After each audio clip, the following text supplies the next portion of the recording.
Bom dia, irmãos. Estamos aqui para mais uma aula da Escola Bíblica Dominical, quando estaremos estudando a carta de Paulo à igreja em Efésios. Na nossa aula de hoje estaremos estudando o capítulo 3, versículos de 1 a 13. Antes de iniciarmos a nossa aula, vamos estar orando, pedindo a Deus que fale aos nossos corações, que abra as nossas mentes, para que possamos entender a palavra dele, aquilo que ele revelou ao apóstolo há tanto tempo atrás, mas que ainda hoje fala aos nossos corações e fala principalmente à Igreja de Cristo. Vamos orar então. Amado Deus, eterno Pai, glorificado seja o teu nome. Nós te exaltamos, Senhor, na sua santidade. Te glorificamos, ó Deus, porque o Senhor nos tem amado, o Senhor tem se revelado a nós por meio da sua palavra. Obrigado, ó Pai, porque a cada dia podemos nos curvar, estudar a tua palavra, Senhor, e termos as nossas mentes abertas, termos mais entendimento daquilo que o Senhor quer falar aos nossos corações.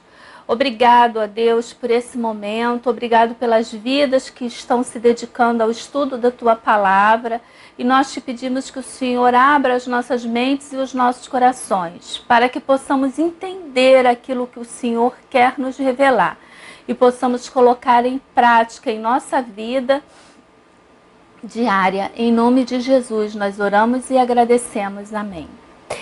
Irmãos, vamos ler então o capítulo 3, versículos de 1 a 13. Esse texto, ele é muito bonito. Assim, a cada ponto que a gente tem se dedicado a estudar, eu fico encantada com aquilo que o apóstolo está falando, aquilo que nos está sendo revelado. E esse ponto aqui, Paulo vai falar da revelação que foi dada a ele. Então vamos estar lendo, e conforme for eu vou dando aquelas paradinhas e dando as explicações. Então Paulo, ele começa o capítulo 3 falando assim: por esta causa eu, ao que Paulo está se referindo?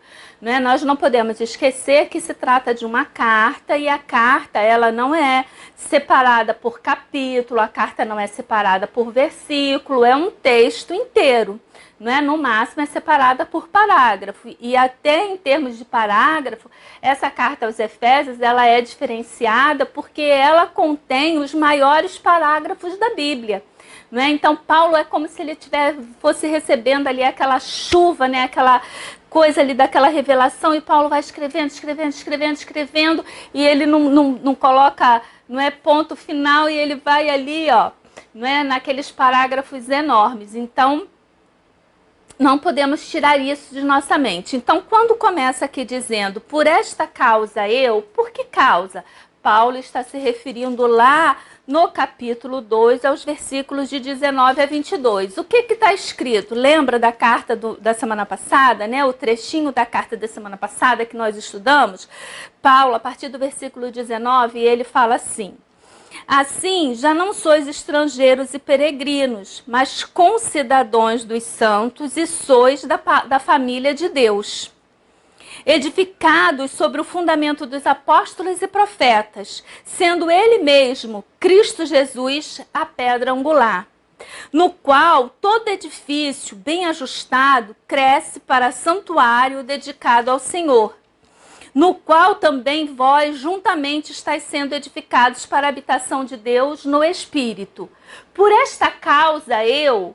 Então, quer dizer, Paulo está vindo ali, ele está falando que por causa daquilo que ele revelou logo acima, é que ele vai estar escrevendo aqui. E ele vai dizer, por essa causa, eu, Paulo, E aí parece que o apóstolo, ele entra em suspense, porque ele vai falar assim, olha, por esta causa, eu, Paulo, e aí ele não vem com nenhum verbo de ação.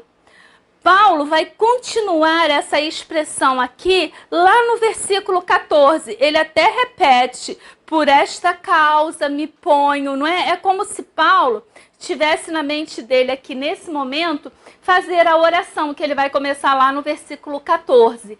Mas ele interrompe a ideia de começar a oração e ele vai nos revelar aquilo que estaremos estudando hoje.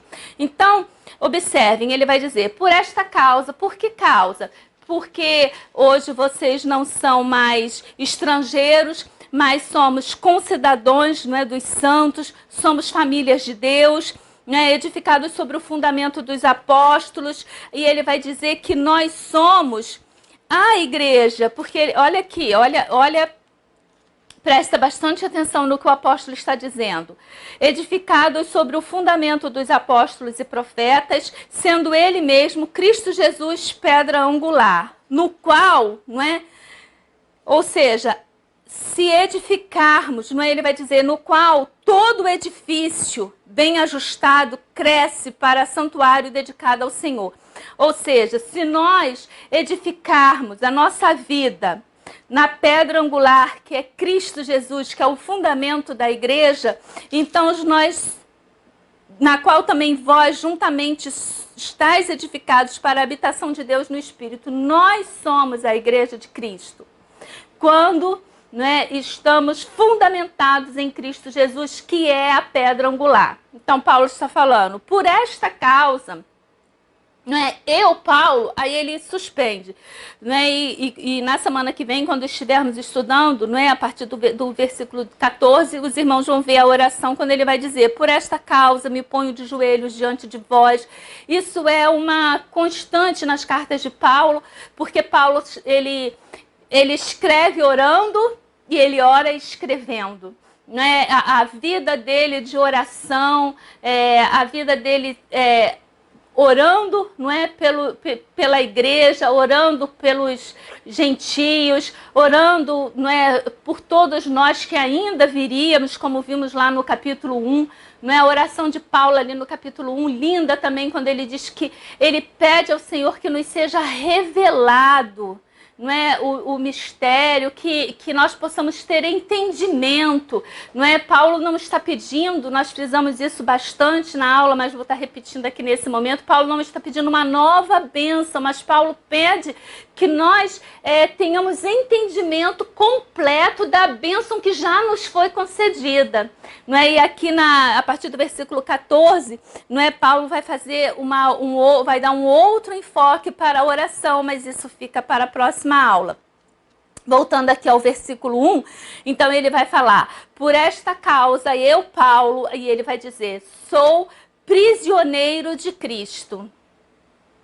Algumas versões vão dizer, o prisioneiro de Cristo. Uma coisa que nós precisamos bater aqui nesse ponto é que Paulo, na verdade, ele, humanamente falando, Paulo não é prisioneiro de Cristo, não é? Porque quem prendeu Paulo foi Roma. Paulo é prisioneiro de César, não é? Ele é prisioneiro de Roma. Ele não é prisioneiro de Cristo. Mas Paulo, ele tem uma forma de ver a vida onde Deus, onde Cristo, não é? Ele é o fundamento de todas as coisas. Todas as coisas estão debaixo do seu poder e da sua autoridade. Isso é uma coisa muito importante para nós entendermos, principalmente nos dias de hoje. A gente vê muita falta de entendimento, infelizmente, da nossa parte, né, como cristãos, porque os irmãos, até abrindo um parênteses aqui, né, depois eu espero não perder o foco, mas eu tenho visto muito, assim, no Facebook, algumas expressões por essa casa não está coberta, essa porta aqui está coberta pelo sangue do Cordeiro. Irmãos, isso é uma coisa do Velho Testamento. No Velho Testamento, o povo de Israel, ele era um povo separado, e ali tinha realmente, quem te abençoar eu vou abençoar, quem te amaldiçoar eu vou te amaldiçoar. Ali Deus tinha que se revelar ao povo de Israel, assim como ele ia se revelar ao povo do Egito mostrando o seu poder, mas mais do que se revelar às pessoas do Egito, os egípcios, Deus precisava se revelar ao povo de Israel. Por quê? Porque até então ele era o Deus de Abraão, Isaac e Jacó. Ele era o Deus dos patriarcas. E agora aquela família, a família de Jacó, vai sair, que entrou ali no Egito no número de 600 pessoas, vai sair no número de 600 mil, então eles já não são mais uma família. Eles são um povo, e aí Deus vai ser o Deus do povo, e ele precisa se revelar ao povo de Israel. Então todas aquelas manifestações, todos aqueles milagres, inclusive a separação, não é, que Deus faz ali quando, não é, os israelitas passam o sangue do cordeiro nas portas e o anjo da morte não entra nas casas que estão ali cobertas por aquela porta. Mas tem muitas pessoas que usam a Bíblia como superstição. Então elas dizem, na minha casa está coberta pelo sangue do cordeiro. Ótimo, irmãos. Mas quando a gente chega no Novo Testamento e a gente chega na graça, a graça, ela cai, não é? Paulo mesmo vai dizer, como orvalho. Ela cai como orvalho, e o orvalho cai como? Ele faz separação entre a hortaliça, entre o alface, entre o cominho, entre o agrião. Não, ele cai sobre todos. Então a graça de Deus, ela cai sobre todos. Não existe mais separação. E isso nós falamos bastante na semana passada a respeito dessa separação que nós, enquanto cristãos, muitas das vezes fazemos. E nós não temos o direito de fazer esse tipo de separação. Mas voltando aqui para a nossa aula, então Paulo vai dizer, eu sou prisioneiro de Cristo Jesus. Então ele se identifica, não é, como prisioneiro de Cristo. E algumas versões vão dizer assim, vai usar o artigo definido, o prisioneiro de Cristo. E o que quer dizer, né, esse artigo definido? E seria a versão mais correta, não é? Na tradução seria colocar realmente a tradução em que Paulo se refere não como prisioneiro de Cristo, mas como o prisioneiro de Cristo. Porque Paulo, ele está de fato aprisionado. Mas o uso do artigo é uma forma de declaração de que ele era alguém sujeito à autoridade de Cristo, tendo sido vítima de intensa perseguição por amor a Cristo. Então Paulo reconhecia que aquilo que ele vivia era porque Cristo permitia, então ele não é prisioneiro de César, né? Ele tira essa autoridade de César e ele se reconhece, eu sou prisioneiro de Cristo. Não é? O prisioneiro de Cristo. Por quê? Porque a minha vida está debaixo da autoridade de Cristo. É Cristo quem manda, não é? É Cristo quem tem domínio. Ontem, quando eu estava me preparando para esse estudo, eu fiquei pensando como que nós cristãos hoje olharíamos para o ministério de Paulo. Você já parou para refletir sobre isso? Será que nós, sem sabermos o final da história, sem termos um entendimento, não é, que temos por termos o Novo Testamento ao nosso dispor, será que olharíamos para Paulo como sendo o grande apóstolo que nós consideramos? Ou será que dentro da mentalidade que nós temos enquanto igreja, nós olharíamos para o ministério de Paulo e pensaríamos que ele não está tendo sucesso no ministério dele? Não, porque se ele tivesse sucesso no ministério dele, irmã, ele não seria preso. Se ele tivesse sucesso no ministério dele, a igreja de Corinto não o teria rejeitado. Não é? Nós temos muito essa posição. Para nós, sucesso é aquela pessoa que está, não é, tem ali a sua igreja com milhares de membros, é aquela pessoa que está na mídia, é aquela pessoa que está bombando, não é, na mídia social, aparecendo na televisão. Então nós consideramos esse é um ministério de sucesso, esse é um ministério abençoado. E isso, irmãos, é uma contradição com aquilo que estudamos na Bíblia. Porque Paulo, quando ele vai escrever lá a sua última carta da prisão, né, que é a carta de 2 Timóteo, ele vai dizer, Timóteo, vem depressa. Né? Olha como Paulo vai encerrar a carreira dele. Vem depressa, Timóteo, porque eu estou aqui, eu estou com frio, traz os meus livros. Não é? Todos me abandonaram. Essa é a sensação que Paulo tem. E eu te pergunto, você olharia para uma pessoa, né, ministerialmente falando, com essas expressões, você diria que ela é uma pessoa de sucesso? Ou dentro da sua concepção você diria, não, tem alguma coisa errada? Nós precisamos, irmãos, quando a gente fala, né, de ter as nossas mentes abertas pela palavra, nós precisamos ter as nossas mentes mudadas. com relação a essas coisas que nos são reveladas pela palavra de Deus. Está aqui, mas parece que a gente lê e não consegue entender, não consegue enxergar a verdade que está aqui escrita. Não é? Então, Paulo, ele sabe que ele está preso, mas ele não considera isso uma derrota. Por quê? Porque ele sabe que ele está debaixo do domínio, da autoridade de Deus. Não é? Então, ele é o prisioneiro de Cristo. Ele não é o único cristão preso naquela época. Essa não foi a única cadeia pela qual Paulo passou, mas ele está se considerando o prisioneiro de Cristo. Por quê? Porque a vida dele está debaixo da autoridade de Cristo. Não é? E ele vai dizer, por amor de vós, gentios. Não é? E isso é tão impactante, porque Paulo, não é, era um fariseu. Paulo era um fariseu. Não é? Às vezes eu sempre falo aqui na igreja com relação a isso, porque as pessoas, fariseu é sinônimo até de xingamento, né? Quando eu quero xingar um crente, espiritualmente falando, então eu digo, é um fariseu. Não é como se isso fosse um palavrão. Os fariseus, irmãos, eles não eram ruins na sua essência. Eles apenas não tinham tudo revelado. Então eles eram guardiões da lei, eles eram os guardiões da palavra de Deus, eles eram ali né, espiritualmente, né, dentro do judaísmo, ali eles eram, né, os senhores, conhecedores daquilo que poderia e que não poderia ser. E em determinado momento eles se perdem. Essa linha entre você estar certo e você se perder, mas ela é muito tênue, não é? É muito tênue. É assim, num suspiro a gente passa de ter a verdade do nosso lado para sermos o errado. E isso aconteceu com os fariseus. E Paulo, ele perseguia os cristãos. Porque Paulo era mau? Não, porque Paulo era um fariseu e Paulo era um guardião da lei do Senhor. Paulo vai dizer, eu sou da tribo de Benjamim. Paulo era um judeu ali nato, da tribo de Benjamim, não é? Ele foi educado aos pés de Gamaliel. Paulo era fariseu, então ele, em determinado momento, está ali perseguindo os cristãos e Deus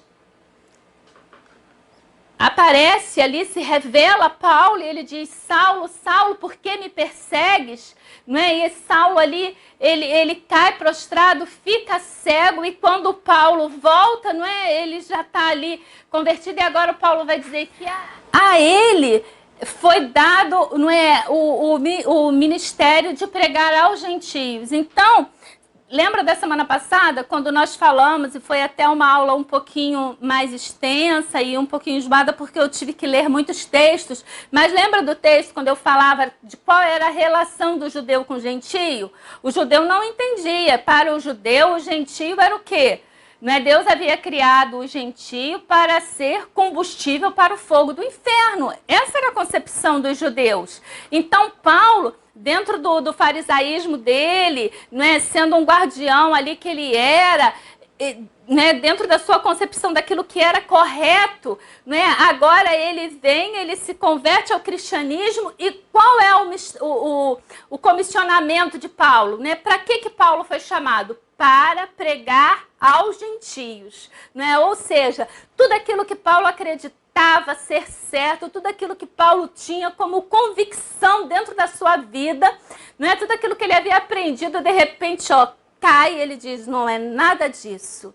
E isso é maravilhoso, porque Deus até hoje ele faz dessa forma. Ele se revela e de repente tudo aquilo que você, não é, acredita, não é, ser o certo enquanto, não é, evangelista, ser o certo enquanto pastor, se você dá, não é, a Deus o direito de ser Senhor sobre sua vida, Ele pode vir e transformar seu coração e fazer com que você venha trabalhar com aqueles que você hoje mais renega, não é?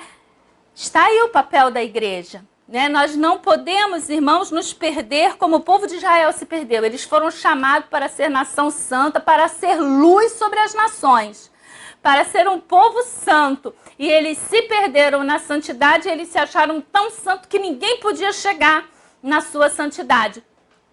Eles até pregavam, eles até falavam, não é, de Deus, eram os prosélitos, não é? Eles tinham os seus prosélitos, mas como que funcionava? O gentio, ele tinha que se converter ao judaísmo e aceitar todas as normas, ele tinha que ser circuncidado e ele tinha que ter todo aquele ritual judaico, né, que os fariseus começaram a botar com tanta importância durante a vida deles. Eles tinham que aceitar tudo aquilo, senão eles não eram considerados, não é, ali como os prosélitos dos judeus.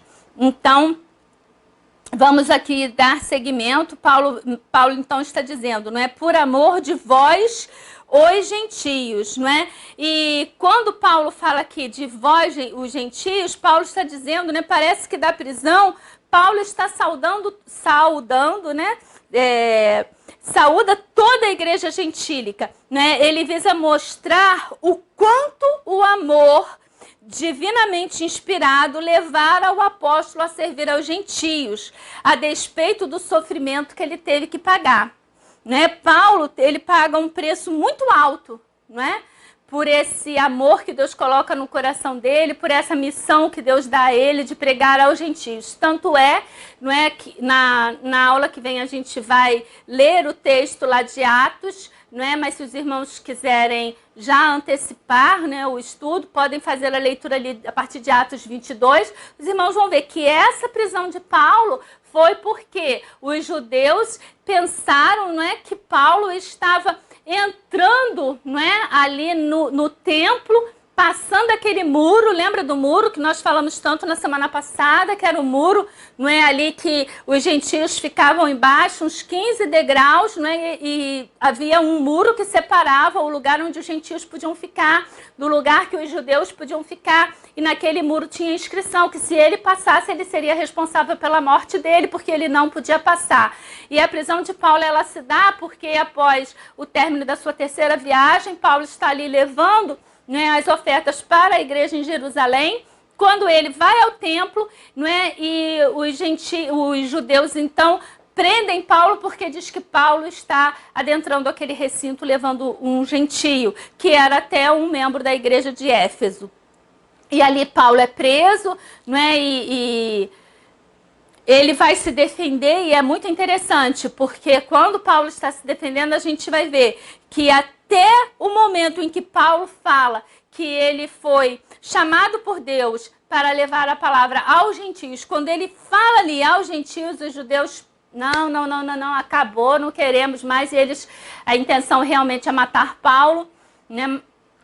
Mas aí Paulo, ele revoga, né, a sua condição de romano, cidadão romano, então ele é levado para Roma, não é? Passa ali por várias coisas, a gente vai estar falando na semana que vem, mas enfim, essa situação em que Paulo se encontra agora, não é uma demonstração, não é, daquilo que, olhando humanamente, é uma demonstração do sofrimento que o apóstolo teve que passar por levar a sua palavra aos gentios. Olhando pelo lado espiritual, nós podemos entender, não é, esse tempo que Paulo está ali escrevendo essas cartas maravilhosas, não é?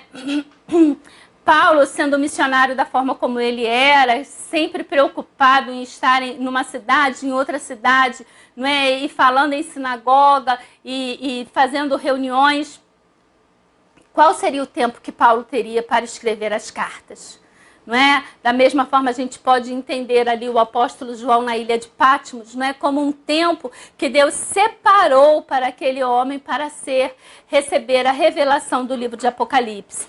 A gente, se a gente olha de forma humana, a gente não entende os desígnios de Deus, não é? A gente tem que aprender, e Deus realmente ele fala isso, não é? Porque ele, né, ele troca, né, o entendimento dos sábios, né? Eles acham que Deus é loucura, não é, para os sábios. Então, a gente vê ali que realmente é difícil de entender. Para que você possa entender, né, toda a extensão da riqueza, né, daquilo que Deus revelou a Paulo e que Deus fez na vida de Paulo, você precisa entender a forma de Deus agir. E aquela prisão ali, não é, ele é o prisioneiro de Cristo. Por quê? Porque ele está sujeito à vontade, ao domínio, à autoridade de Cristo.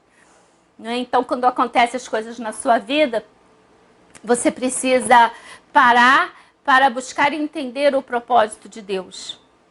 Porque aquilo que muitas das vezes os homens podem olhar como sendo um fracasso, como sendo uma derrota, na verdade é uma vitória daquilo que Deus está revelando em sua vida. Então, Paulo continua aqui, versículo 2. Se é que tendes ouvido a respeito da dispensação da graça de Deus, a mim confiada para vós outros. Pois segundo uma revelação me foi dado conhecer o mistério, conforme escrevi há pouco resumidamente.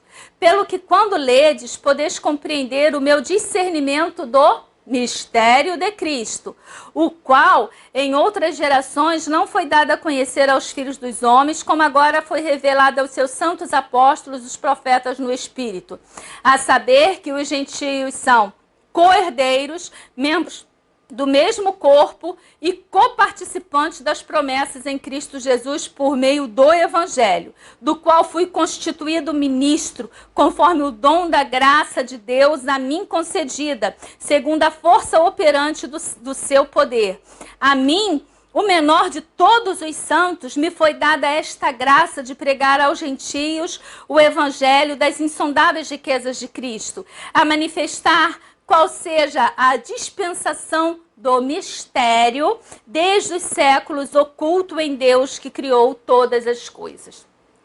A gente pode observar que a palavra-chave desse texto aqui, dos versos 3 até 9, é a palavra mistério. Mas para a gente entender bem o texto, a gente precisa entender o que significa mistério na língua grega e o que significa mistério na língua portuguesa. Na língua portuguesa, mistério é uma coisa que está... Em português, mistério é algo obscuro, oculto, secreto, enigmático, não é? Isso é um mistério. Quando a gente fala que que mistério é esse, né? A gente está falando de uma coisa que é enigmática, uma coisa que é obscura, uma coisa que ainda não foi revelada. Já mistério na língua grega é um segredo revelado. Então Paulo está falando aqui, pois segundo uma revelação, olha que ele já disse, né? Segundo uma revelação me foi dada a conhecer o mistério.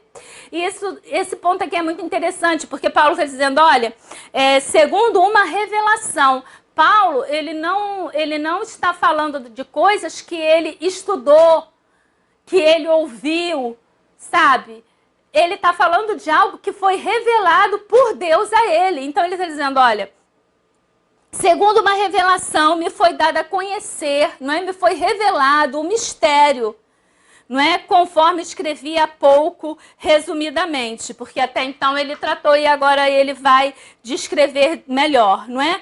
Pelo que quando ledes, podeis compreender o meu discernimento, o meu entendimento, não é? Do mistério de Cristo, o qual em outras gerações não foi dado a conhecer. O que Paulo está dizendo aqui quando ele diz que a outras gerações não foi dado a conhecer, não é, aos filhos dos homens? E principalmente a pergunta, não é, que não quer calar, qual é o mistério? Não é? Qual é o mistério que Paulo fala? O que foi revelado a Paulo? Não é? E a gente vai estar tratando aqui agora. Então Paulo vai dizer, olha, o meu discernimento a respeito de Cristo, versículo 5, o qual em outras gerações não foi dado a conhecer aos filhos dos homens. Ou seja, Paulo está dizendo, se você for buscar essa revelação lá no Velho Testamento, você não vai encontrar. Você não vai encontrar a revelação que foi dada e que Paulo está descrevendo aqui no Antigo Testamento. Ela não foi dada a Isaías, não foi dada a Jeremias, não foi dada a Daniel, não foi dada a Ezequiel, não foi dado a Oséias, Naum, Abacuque, Obadias, nenhum dos profetas. Mas foi dada a ele. Quando a gente pega ali o Velho Testamento, vamos pegar uma profecia de Isaías, não é? Isaías vai dizer ali que aquela profecia quando ele diz que o seu nome será maravilhoso, conselheiro, Deus forte, Pai da eternidade, príncipe da paz, o domínio estará sobre os seus ombros. A gente observa que dentro deste versículo, Isaías ele está revelando, tem uma profecia para a época do nascimento de Jesus Cristo, porque ele diz, e o seu nome será maravilhoso, conselheiro, não é, Deus forte, Pai da eternidade. Ele está revelando ali, não é, quando Jesus nasce. Então, o seu nome será esse. Ele terá o domínio, não é? E o domínio estará sobre os seus ombros. Então, aqui você tem uma revelação já, não é, que já aconteceu quando Cristo, não é, nasceu, e você tem uma revelação de algo que ainda não aconteceu, de algo que ainda vai acontecer, porque o domínio, né, ele ainda não está. Então, você tem uma revelação passada, uma revelação futura. E o presente? O presente é a igreja. E é isso que foi revelado a Paulo. A revelação a Paulo não foi que os gentios seriam aceitos, porque observe a promessa de Deus a Abraão. Em ti serão benditas todas as famílias, não é? Todos os povos. Na sua descendência, todos serão benditos. Então, todos, não é só a descendência de Abraão.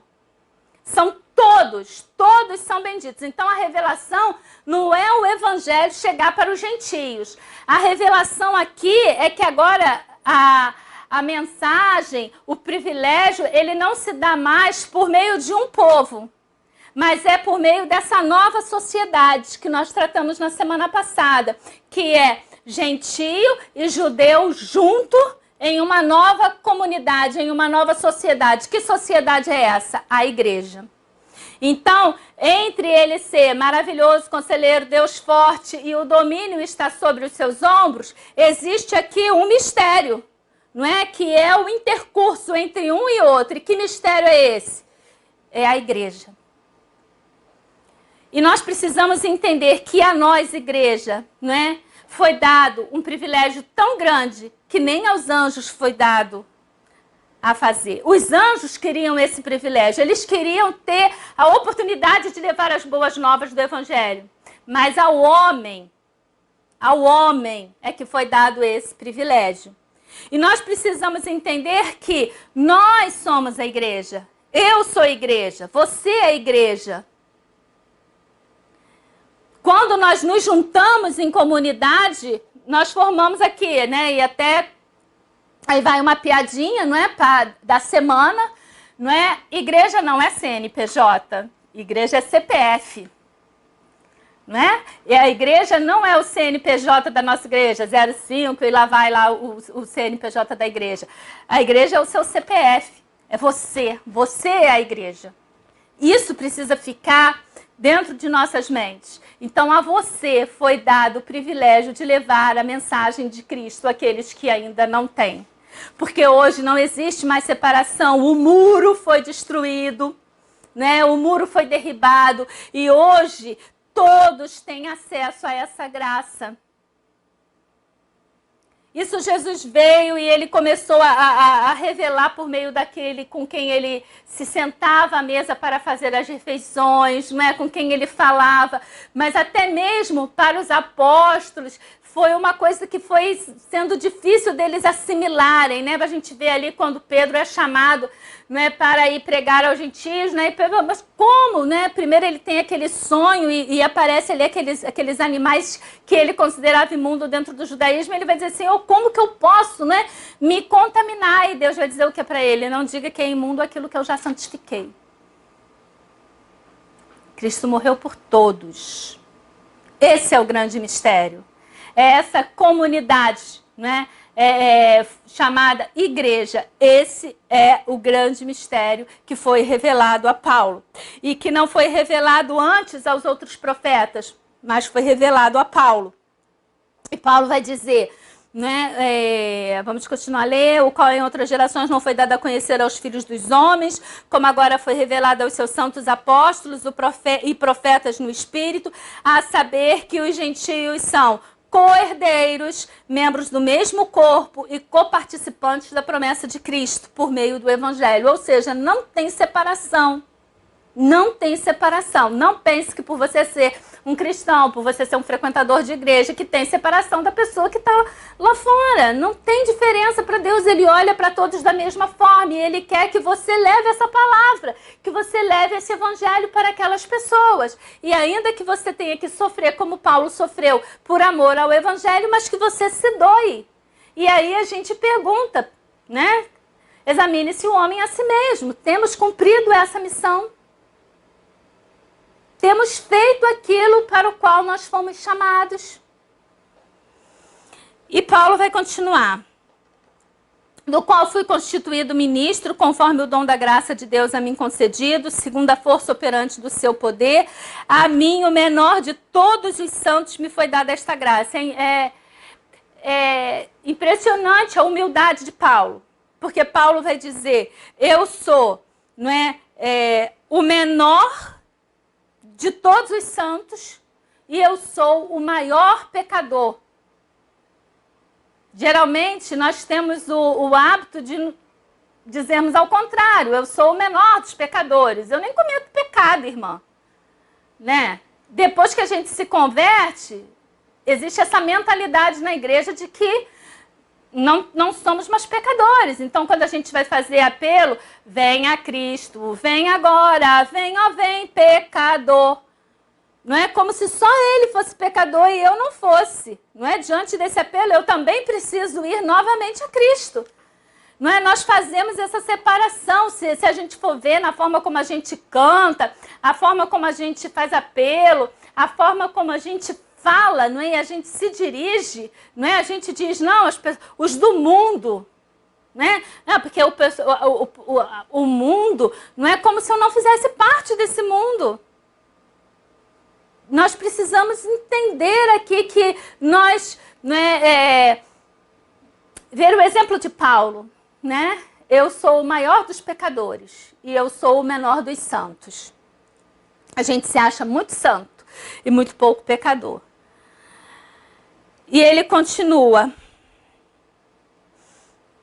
né? A mim, o menor de todos os santos, me foi dada esta graça de pregar aos gentios o evangelho das insondáveis riquezas de Cristo e manifestar qual seja a dispensação do mistério, desde os séculos oculto em Deus que criou todas as coisas, para que pela igreja, a multiforme sabedoria de Deus se torne conhecida agora dos principados e potestades nos lugares celestiais, segundo o eterno propósito que estabeleceu em Cristo Jesus, nosso Senhor, pelo qual temos ousadia e acesso com confiança mediante a fé. Portanto, vos peço que não desfaleçais nas minhas tribulações por vós, pois nisso está a vossa glória. Amém. Né? Que nós possamos orar. Eu deixaria, não é, como lição de casa que você venha relendo lá desde o capítulo 1. Se você tem outras versões da Bíblia, né, se você tem Bíblia de estudo, que você leia outras versões, não é? Eu tenho feito o estudo em cima da Bíblia Shed, mas existem outras versões e aí a gente pode ver ali, como na Bíblia Shed, por exemplo, ele não fala o prisioneiro, ele diz prisioneiro, não é? Mas eu vi lá e eu achei... Não, aqui tá, sou o prisioneiro de Cristo, tá? Aqui sim, né? Ele bota dessa forma, né, correta, né, pastor Shed. Mas leia, né? Faça a leitura de outras versões, estude e tire um momento, né, após a leitura para orar, pedindo a Deus que revele, pedindo a Deus que fale ao seu coração a respeito do ministério que ele tem a exercer por meio da sua vida. Nós estamos num período agora, não é, de quarentena, e é um período ótimo para estarmos estudando a palavra de Deus, meditando, não é? Não tome o seu tempo ouvindo coisas que não te edificam, não tome o seu tempo em discussões levianas, não tome o seu tempo naquilo que não edifica, não é? Mas busque a Deus, busque a sua palavra, pergunte a Ele de que forma Ele quer trabalhar na sua vida nesse período, como que Ele pode te usar, mesmo preso de casa, dentro de casa, que Ele vai falar. Você não é um prisioneiro do Covid-19, você é um prisioneiro, o prisioneiro de Cristo, não é? Porque sua vida está sob o domínio de Deus. Que o Senhor possa nos abençoar. Até o próximo sábado.